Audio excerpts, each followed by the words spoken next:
कल्पना करा की आपण लाल, पिवळा आणि निळा वायर वापरून बॉम्ब निष्क्रिय करण्याचा प्रयत्न करत आहात. आता यापैकी एक वायर योग्य आहे आणि ती कापल्यास बॉम्बचा स्फोट थांबवता येईल. पण इतर 2 वायर कापल्यास बॉम्ब फुटणार आहे. आपण पिवळी वायर निवडता, पण ती स्निप करण्यापूर्वी आपल्याला बॉम्बच्या निर्मात्याकडून एक टेक्स्ट मिळतो, जो आपल्याला सुरक्षा कॅमेऱ्यावर पाहत आहे. लाल वायर कापल्यास बॉम्ब स्फोट होईल, अशी माहिती तो देतो. म्हणजे आता तुम्हाला पिवळा किंवा निळा यापैकी एक निवडायचा आहे आणि तुम्ही असा विचार करू शकता की 5050 असल्यामुळे काही फरक पडत नाही. पण प्रत्यक्षात असं नाही. सुरुवातीला प्रत्येक वायर बरोबर असण्याची 1/3 शक्यता होती.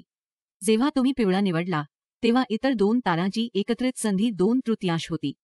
आणि जेव्हा लाल वायर चुकीची असल्याचं स्पष्ट झालं, तेव्हा शक्यता प्रत्यक्षात बदलली नाही, ती फक्त निळ्या वायरवर पडली. याचा अर्थ आपण निळ्या रंगावर स्विच केल्यास आपली शक्यता वाढते.